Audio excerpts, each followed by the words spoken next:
The first time I saw Marie Thibodeau's photograph, she had been gone for 60 years, but she whispered my name before I ever spoke it aloud. My name is Jake Morrison, and 3 months ago, I was nobody, just another former resident of the Louisiana bayou, trying to start fresh after serving 5 years for burglary. I thought Cypress Hollow would be the perfect place to disappear. Population 400, no questions asked, cash only. What I found wasn't peace. It was a mystery that had been unsolved for 90 years. A family legacy that turned justice into something supernatural, and a spirit who collected debts in ways the living couldn't understand. This isn't just another ghost story. This is true crime mixed with something that challenges everything we know about justice. If you're watching this from anywhere near Louisiana, keep your doors locked. Some secrets in the bayou refuse to stay buried. The rental house perched on stilts like a wounded bird, its weathered cypress boards gray as old bones. Madame Boudreau, the landlady, handed me the keys with trembling fingers. You pay in cash, first of every month. Don't ask questions about the sounds at night, she said, and don't go wandering the bayou after sunset. What kind of sounds? The kind that call back, she replied, already walking away. The house came furnished with basics and a trunk in the bedroom secured with a chain and modern padlock. What's in the trunk? I called after her. Some things better left alone. That trunk belongs to the house, like the spirits that walk these floors. That first night, I heard footsteps, slow, deliberate, walking across the floor above my bedroom, but the house was only 1 story. I grabbed a flashlight and went outside to check. No second floor, no attic access. When I returned inside, there was a photograph on my kitchen table. A woman in a white dress standing beside a cypress tree, beautiful in that dangerous way that makes smart men forget their survival instincts. On the back, Marie Thibodeau, 1924. The phone rang, a landline I didn't know was connected. Welcome to Cypress Hollow, Jake Morrison, said a voice like honey poured over broken glass. We've been waiting so long for you to come home. Who is this? Family always finds family, even when family tries to hide. The line went dead. I checked the phone jack, unplugged. The wire had been cut clean through. The next morning, I walked into town with questions burning in my chest. The bar seemed like the right place to start. The bartender was a thin man named Cleet, who looked like he'd witnessed too much.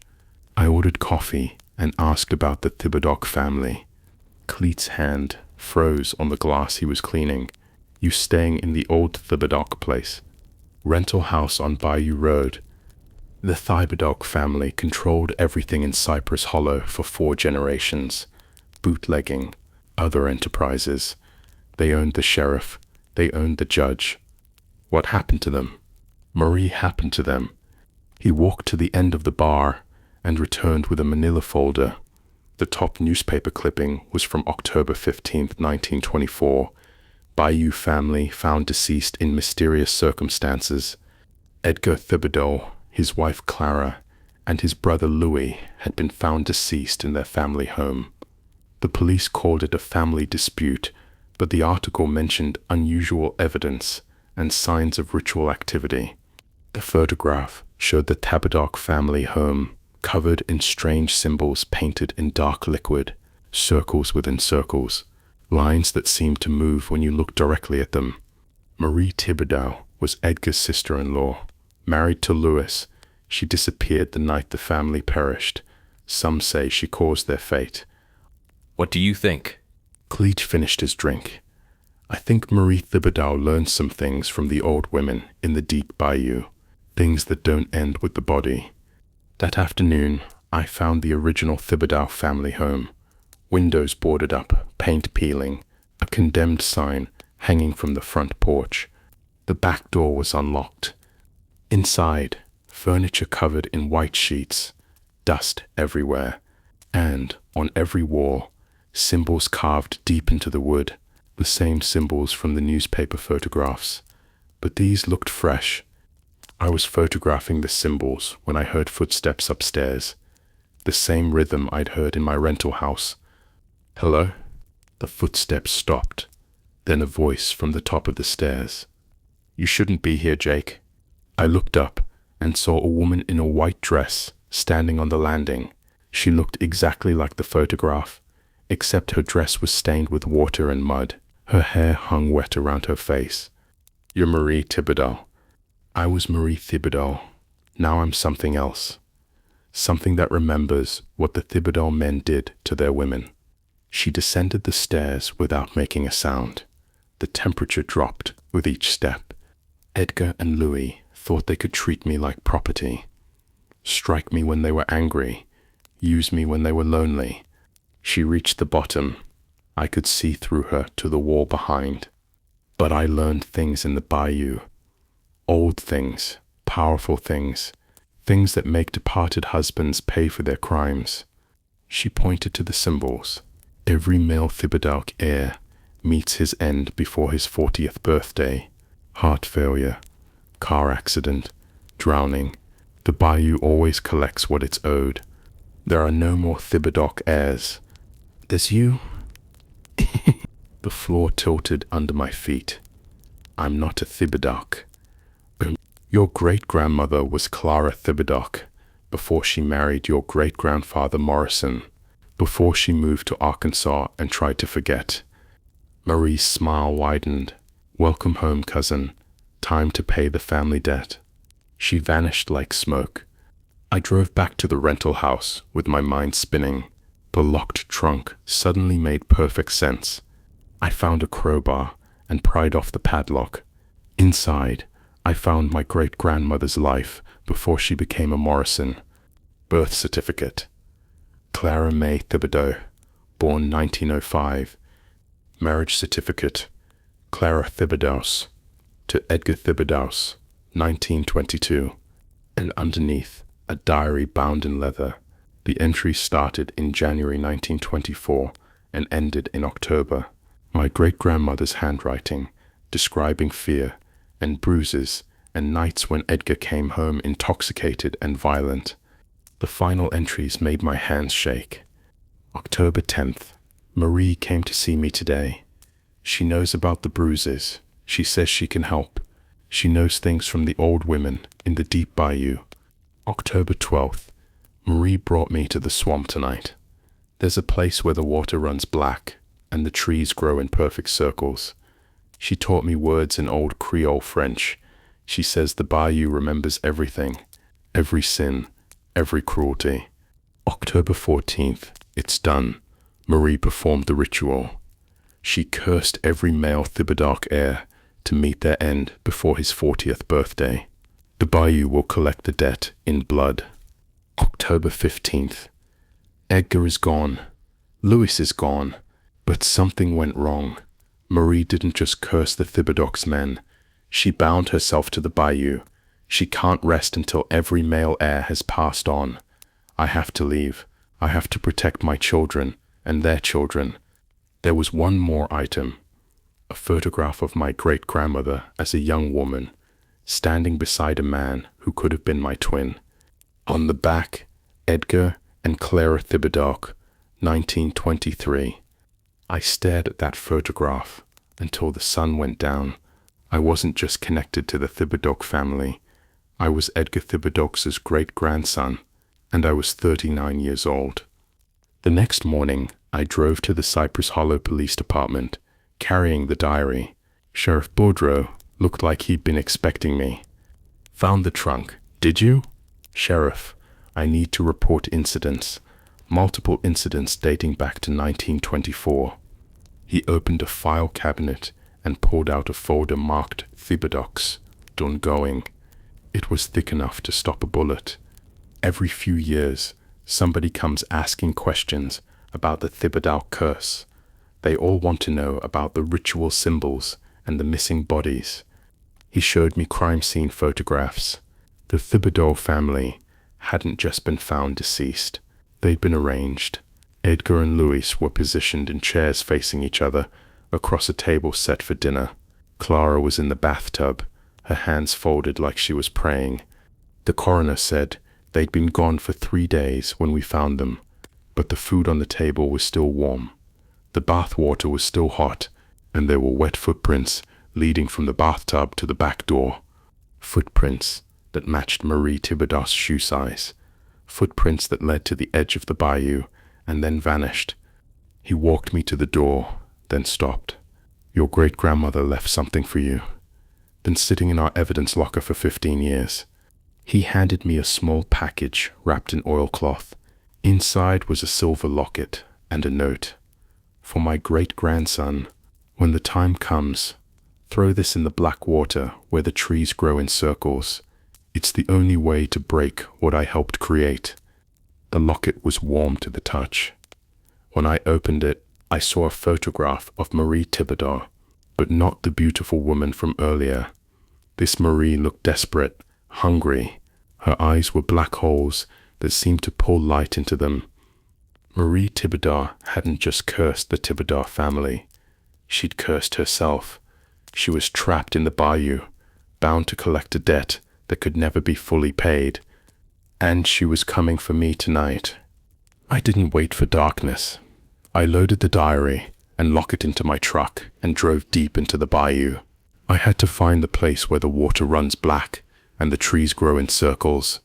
The bayou roads aren't on any GPS. I drove for 3 hours before I found it. A perfect circle of cypress trees growing in black water. Mathematical precision that nature never creates alone. I parked and waded into the water, carrying the locket and a waterproof flashlight. The water was warm and thick. It came up to my chest before I reached the center. That's where she was waiting. Marie Thibodeau sat on a throne made of cypress roots and Spanish moss. Her white dress was now the color of bayou mud. Her skin was pale as bone. Her eyes were black as the water. "You brought my locket," she said, her voice like wind through a graveyard. I brought it to end this, to free both of us. Marie stood up, and I could see through her to the trees behind. Your great-grandmother thought she was so clever, running to Arkansas, changing her name. But you can't outrun blood debt. The Thibodeaux men paid for their crimes. Your curse worked. Except you. She moved closer, and the water began to churn. You're the last one. When you pass on, the debt will be paid, the curse will be complete, and I can finally rest. I held up the locket, or I can destroy this and end your suffering.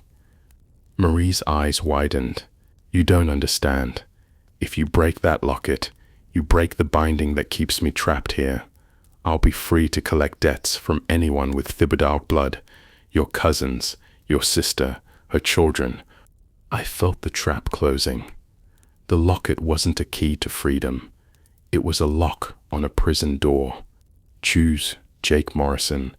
Meet your fate tonight and save your family, or live and watch me hunt them down one by one.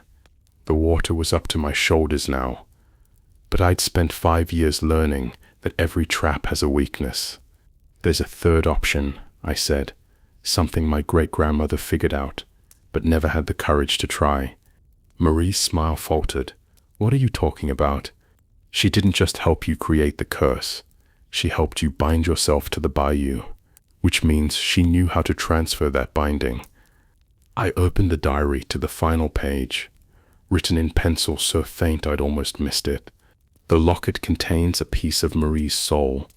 If another person takes the locket willingly, knowing what it means, the binding transfers to them. Marie becomes free to pass on. The new guardian becomes responsible for the debt. Marie screamed. The water began to boil. The cypress trees bent inward like grasping fingers. Don't you dare. You don't know what you're choosing. But I knew exactly what I was choosing. I was choosing to become the bayou's debt collector, to spend whatever remained of my life hunting down men who hurt women and escape justice, to become something between human and spirit. It wasn't freedom, but it would save my family. I accept the binding. I said, closing my fist around the locket. I take Marie Thibodeau's place as guardian of the dead. The locket became burning hot. The black water began to glow with green light. Marie started to fade like smoke in sunlight. "You fool," she whispered. "You have no idea what you've inherited. The hunger, the rage, the endless hunt." But her voice was already changing. The anger was leaving it. "Thank you," she said, as she disappeared. "Thank you for setting me free." The green light faded. The water returned to black, and I felt something cold and ancient settle into my bones. I was no longer entirely human, but I was still myself, and I had work to do. I waded out of the black water as the sun was setting. The rental house looked the same when I returned, but I could feel the difference. I could sense things now. Injustices, crimes that had gone unpunished. There was a new photograph on the kitchen table. This one showed me standing in the black water, holding the locket above my head. In the background, Marie Thibodeau was fading away like morning mist. On the back, the guardian changes, the debt remains. The bayou remembers everything. I understood now. This wasn't just about the Thibodeau family. It was about justice, about making sure that men who hurt women, who abuse their power, who escape earthly consequences, eventually face something they can't buy their way out of. I spent that evening reading through the files Marie had left behind. Names, addresses, crimes, a century's worth of unfinished business. I started with the ones closest to Cypress Hollow, a sheriff 2 parishes over, who'd been covering up domestic violence cases for 20 years, a judge in Baton Rouge who gave light sentences to connected men who hurt their wives, a businessman in New Orleans who thought money made him untouchable. They learned different. I didn't harm them. That wasn't how the debt worked. Instead, I made sure their crimes came to light. Evidence appeared on prosecutors' desks. Witnesses found courage to come forward.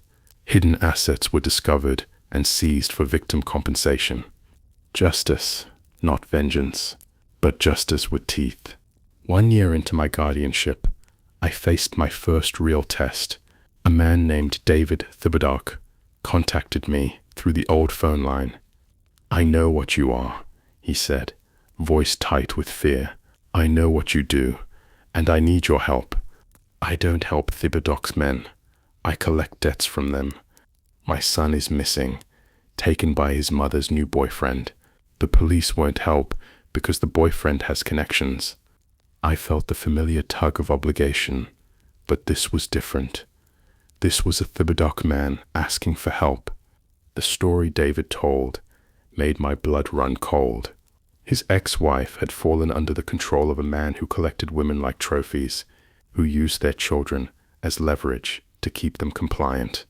David had tried legal channels, family court, child protective services, but his ex-wife's boyfriend had money and lawyers and friends in high places.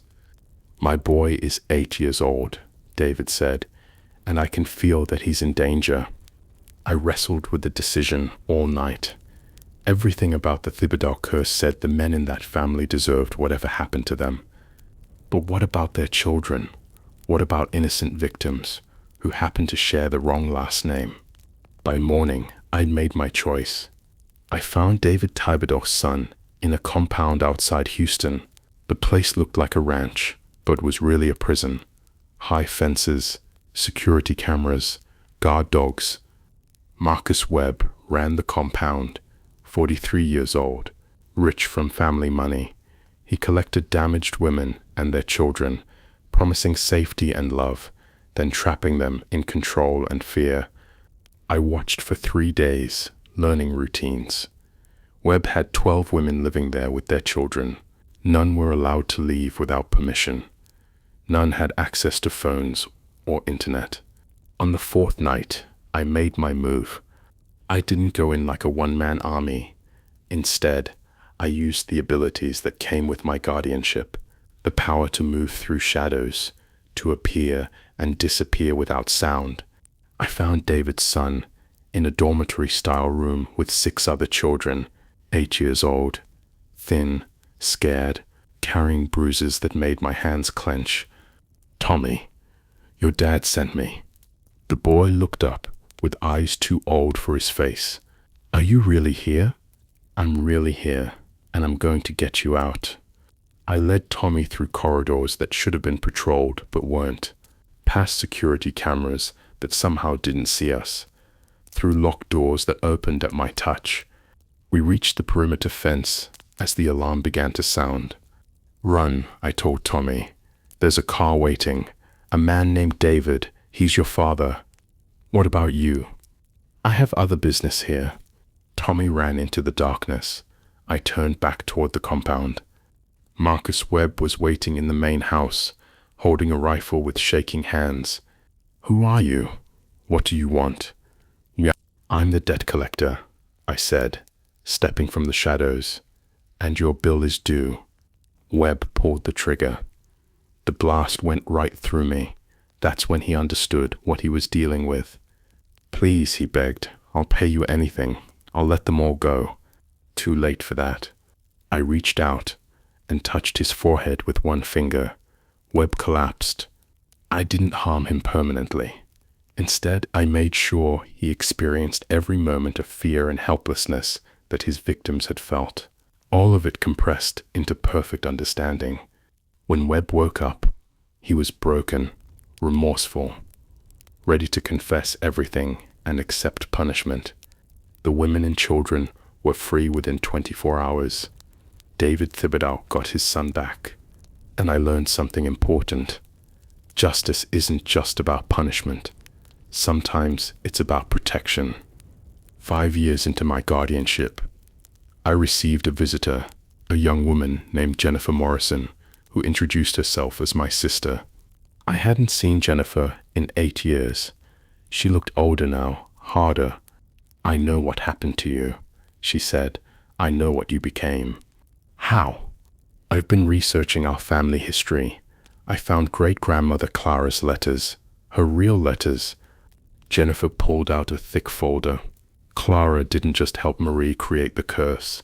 She planned it, orchestrated it. She was tired of watching women in her family get beaten and harmed by Thibodeau's men. The curse was her idea. The curse was her solution. She knew regular justice would never touch men like Edgar and Louis. They had too much money, too many connections. Jennifer showed me photographs of Clara as a young woman, not the victim I'd imagined. This Clara looked determined, calculating. She didn't run to Arkansas to escape the curse, Jennifer continued. She went to monitor it, to make sure it worked. My sister leaned forward. Clara left detailed instructions for when the curse ended, for what would come next. What comes next? Jennifer smiled. The network expands, the work continues, and the debt collectors multiply. She pulled out a silver locket identical to mine. Clara prepared more than one guardian. She knew this work was bigger than one family's revenge. I stared at the locket in my sister's hand. "Jennifer, you don't understand what you're considering." "I understand perfectly. I've spent 5 years watching you become something more than human, something necessary." She stood up and walked to the window overlooking the bayou. The world is full of Marcus Webbs, men who hurt women and children and escape consequences. One guardian isn't enough. This isn't life, Jennifer. It's service, eternal service. Some things are more important than personal happiness. That night, Jennifer Morrison walked into the black water where the trees grow in circles. She took the second locket willingly, knowing what it meant. The bayou welcomed its newest guardian. Today, there are 17 of us scattered across the South, men and women bound to rivers and forests and mountain hollows, all of us collecting debts that the regular world ignores.